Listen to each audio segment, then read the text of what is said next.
आज Jammu wine trade association जो है वो फिर से आपके सामने है और आपका बहुत बहुत शुक्रिया हम करते हैं कि आपने अपना समय निकाल के हमें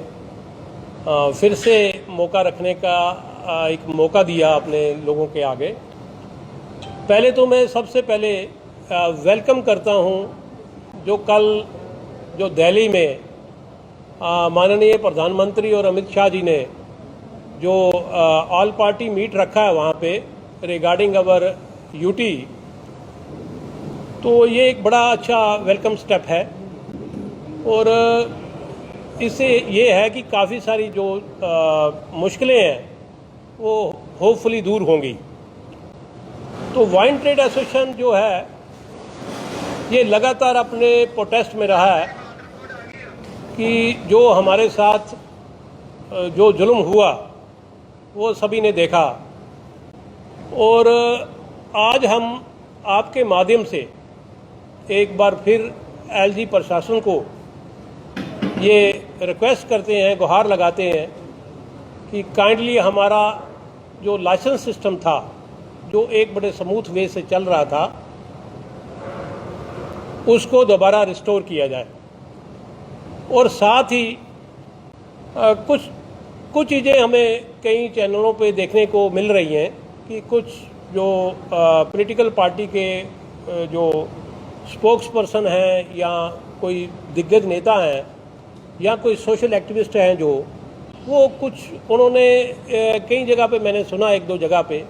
कि उन्होंने कहा कि ये जो दुकानें नहीं खुल रही हैं इसके पीछे शायद जो हमारे ट्रेडर हैं जो इस ट्रेड से जा चुके हैं उनका हाथ भी हो सकता है। लेकिन मैं एक चीज़ आपको क्लियर कर दूं, इस पॉलिसी में हमारे काफ़ी सारी लोगों ने अपनी दुकानें तक दी हैं, लेकिन प्रोटेस्ट हमारा जो है वो जारी है बिकॉज कि हमारा लाइवलीहुड जो है इसके साथ जुड़ा था और हम अपना लाइवलीहुड बचाने के लिए हर बार गुहार जो है वो लगाते थे, लगाते हैं और लगाते रहेंगे। क्यों कि इसमें हमारा काफ़ी सारा नुकसान जो है हो चुका है। अगर आप लाइवलीहुड की अगर बात करें हम तो लाइवलीहुड जो है ये खाली एक तरीके से अगर हम सोचें तो वो नहीं है कि इस पे ऊपर मेरे बच्चे हैं वो भी उनका भी लालन पालन जो करना है किसी ने वो भी एक लायबिलिटी है, उनकी पढ़ाई भी एक लायबिलिटी है, बैंक्स जो हैं वो भी एक लायबिलिटी है। और मैं आपको बताऊं कि काफ़ी सारे जो लोग हैं हमारे वो बैंक्स लोन में एनपीए की कगार पे हैं और हमारा रोज़गार जाना। और एक चीज़ और क्लियर बताएं कि मैक्सिमम दुकानें जो थी हमारे लोगों की 70 से 80% शॉप्स जो थी वो रेंटेड थी और रेंटेड में ये है कि अब वो दुकानें खाली हैं और हमारा जो डे बाय डे है और एक जो बुजुर्गों की एक कहावत है कि एक भरा हुआ जो कुआं है वो भी खाली हो जाता है कि अगर बारिश ना हो तो जो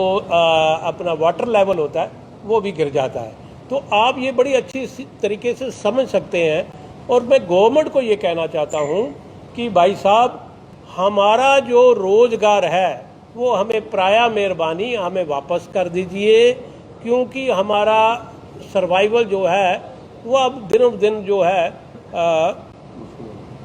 गिरने लगा है और हमारे लोग जो हैं 3 हमारे जो लोग हैं वो इस दुनिया से जा चुके हैं इस पॉलिसी आने के बाद।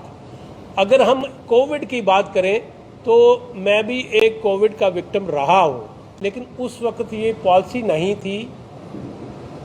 क्या होता है कि जो भी बीमारी आपके साथ लिंक करती है वो आपके स्टेट ऑफ माइंड के ऊपर होती है, तो लिहाजा ये है कहीं ऐसा ना हो कि हमारे लोगों की जो है आहिस्ता आहिस्ता से जड़ी लगनी शुरू हो जाए। तो ये सीधा मैं ये कहूँगा ये गवर्नमेंट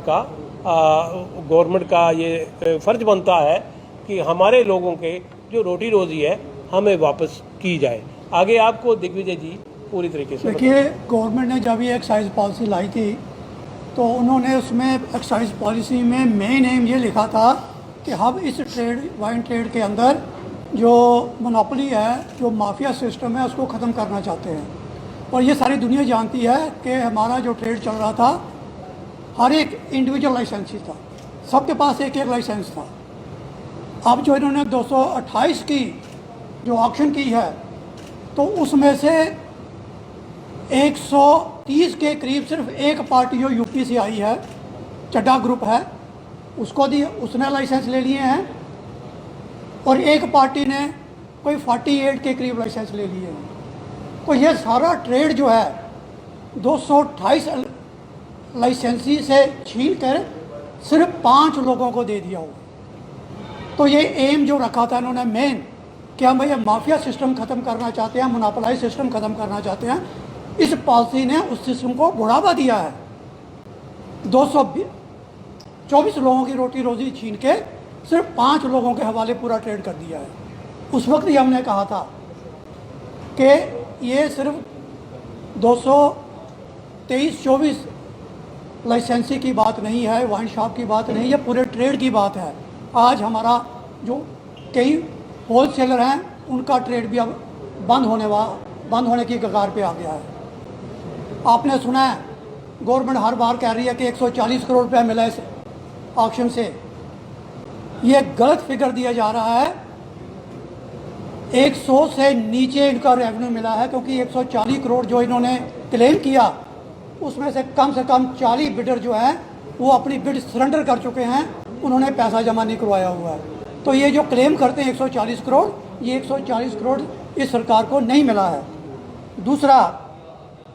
जो पहले लाइसेंस इशू होते थे उनके ऊपर पूरी फॉर्मेलिटीज़ कंप्लीट होती थी, लोगों के एनओसी लिए जाते थे म्यूनसिपल कॉरपोरेशन से, डिस्ट्रिक्ट मजिस्ट्रेट से, एसएसपी से और लोकल लोगों एरिया से भी एनओसी लिए जाते थे, और इसलिए वहाँ कोई ऑब्जेक्शन लोगों की नहीं होती थी। अब जो लाइसेंस इशू किए हैं इन्होंने 125 के करीब इशू किए हैं, जिनमें से सिर्फ खींच के 100 के करीब दुकानें खुली हैं 228 में से। और जगह जगह लोग प्रोटेस्ट कर रहे हैं। इसका कारण यही है कि लोगों के इन्होंने एनओसी नहीं लिए हुए हैं, और जो भी एनओसी लिए हुए हैं इन्होंने, वो 2-4 लिए हुए हैं जो कोई डिस्ट्रिक्ट मजिस्ट्रेट से लिए हुए हैं, जो डिस्ट्रिक्ट मजिस्ट्रेट ने जो लोकल लोग थे उनसे कोई भी एनओसी नहीं लिया। दूसरा, ये एक्साइज एक्ट में लिखा है कि जब भी जहाँ कोई प्रीमिसेस प्रपोज की जाती है वाइन शॉप के लिए, उसके बाद एक 14 दिन का नोटिस लगाया जाता है, पब्लिक नोटिस, ताकि लोगों को पता चले कि यहाँ वाइन शॉप खुलने वाली है। तो ऐसी कोई फॉर्मेलिटी इन्होंने नहीं कंप्लीट की हुई है, जिसकी वजह दुकानें नहीं खुल रही हैं। अब देखिए, कश्मीर में 4 लाइसेंस थे, वहाँ एक भी दुकान नहीं खुल रही है। तो ये पॉलिसी जो है ये बिल्कुल फेल हो चुकी है। हम गवर्नमेंट से ये गुहार लगाते हैं कि जो पुरानी पॉलिसी थी, जिसके तहत हमारे लाइसेंस चल रहे थे, जो 2023 तक रिन्यू थे, गवर्नमेंट ने खुद रिन्यू किए थे, हम ये गवर्नमेंट के आगे गुहार लगाते हैं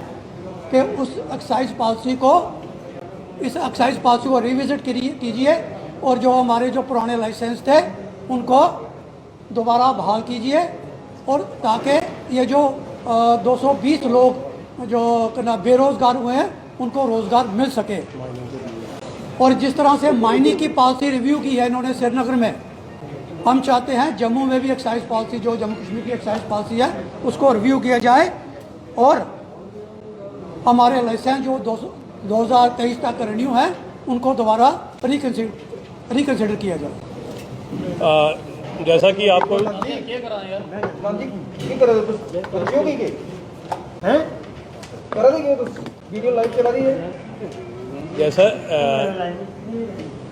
जैसा कि अभी दिग्विजय जी ने आपको सारा ब्रीफ में बता दिया, तो हमारी सबमिशन जो है गवर्नमेंट के आगे यही है कि वो हमारे लाइवलीहुड जो है उसको रिस्टोर करे, और ये जो है एटलीस्ट जो अभी इन्होंने बताया कि श्रीनगर में जो इन्होंने पॉलिसी जो रिव्यू की है, जो बिडर्स थे वो नहीं ले पाए, और उन्होंने दोबारा उनको जो पुराने लोग थे उनको दे दी। तो लिहाजा ये प्लीज़ हमारे जो लाइवलीहुड है उसको रिस्टोर किया जाए, हमारी यही